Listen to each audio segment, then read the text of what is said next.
In the final chapter of his life, Ozzy Osbourne, the Godfather of Heavy Metal, chose not the spotlight, but the warmth of the people who loved him most. These are the last beautiful moments he shared with his family, before the world lost him forever. He always knew it was coming, long before the headlines, long before the world began to mourn. Ozzy Osbourne was the first to accept what his body had been whispering for years. Age, Parkinson's, the injuries from that devastating fall, each had taken a piece of him, but not his truth. In one of the final reflections of his life, he said it with painful clarity. "I'm dying. It's a fact." There was no denial, no fear, just a man who had lived enough for 10 lifetimes, acknowledging that the final curtain was near. But Ozzy was never the type to vanish quietly. A life that loud, that chaotic, that meaningful deserved a farewell, and Ozzy insisted on having one. Not hidden away in a hospital room, not filtered through a media announcement. He wanted to say goodbye in person, on stage, where his voice had shaped generations, and among the very people who had carried him through fame, failure, insanity, redemption, and love. In those precious final months, family became his universe. Every waking hour mattered. Every small interaction felt like a gift he was trying to wrap and hand to the people he knew he wouldn't be able to stay for. It wasn't dramatic. It wasn't staged. It was simply a man trying to give the last of himself to the ones who mattered most. There were quiet mornings when he would greet his loved ones softly, his voice weakened but still full of warmth. There were birthdays spent smiling through pain, singing to his grandchildren as they blew out candles, unaware that time, with their grandfather, was slipping through their fingers. The legendary Prince of Darkness, once feared and idolized for his wildness, had transformed into a gentle presence who adored the innocence of children and the comfort of home. Even when grief was waiting in the shadows, life continued to place beautiful moments in front of him. One of the most emotional occurred backstage at Villa Park, moments after his farewell performance. His daughter Kel, his baby girl, his pride, accepted an engagement proposal from longtime partner Sid Wilson. The joy on Ozzy's face in that moment was real and deep. He didn't have the strength to stand tall, but he didn't need to. His eyes said everything. He was thrilled. He was proud. He knew she was stepping into a new chapter of her life with someone who cherished her, but the bittersweet truth lingered. He wouldn't be there long enough to walk her down the aisle.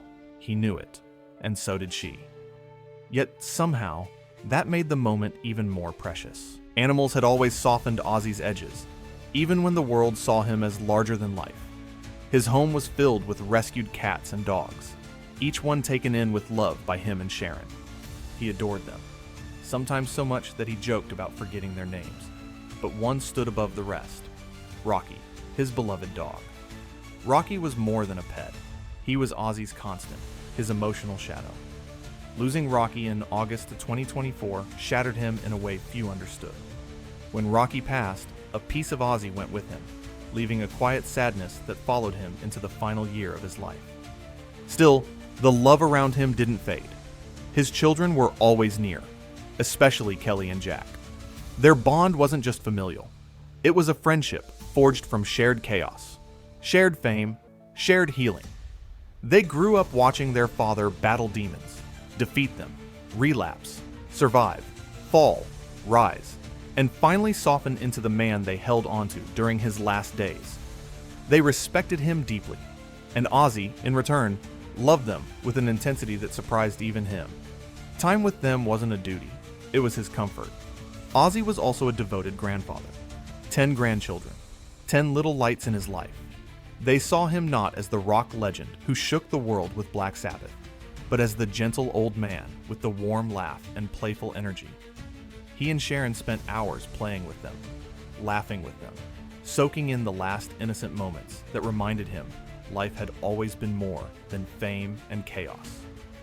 Friends from the past also returned, some from childhood, others from the glory days of his career. Even his Black Sabbath bandmates, the brothers who shared the stage and the struggle with him, found time to reconnect and share stories, memories, and farewells. It wasn't dramatic.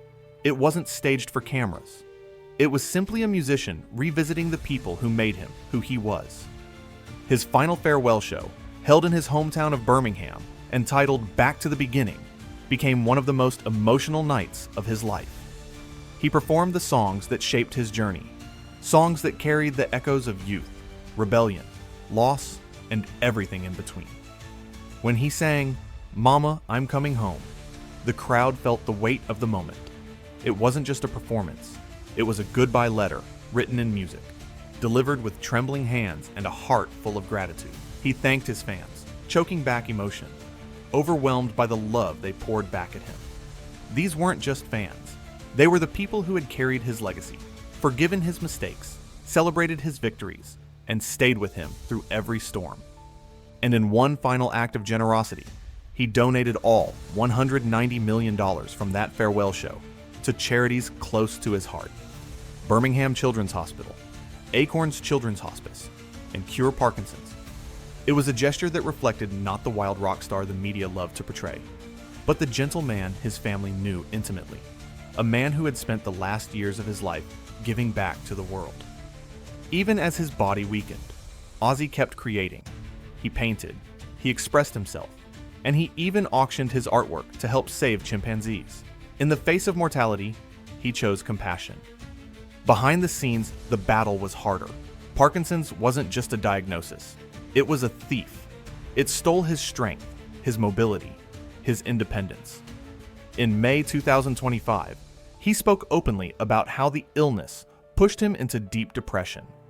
Every morning brought a new reminder of what his body could no longer do. The frustration built, the despair crept in, and the man who had once commanded stadiums found himself struggling to command his own limbs.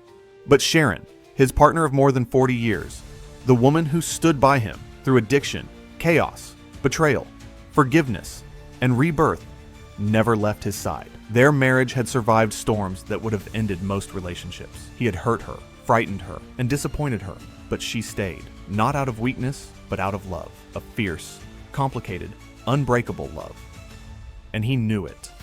When Ozzy Osbourne finally passed, the world lost a legend, but his family lost something deeper: a husband, a father, a grandfather, a friend, the man behind the music, the man behind the myth.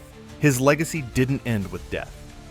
It lives on through the millions he touched, through the music that changed history, through the family that adored him, and through every moment of love he gave during his final chapter. Ozzy Osbourne lived a life full of highs, lows, and unforgettable moments. Which moment from his life or career inspires you the most, and why? Share your thoughts in the comments below. And if you enjoyed this tribute, don't forget to like, subscribe, and hit the bell so you never miss a story about the legends who shaped music.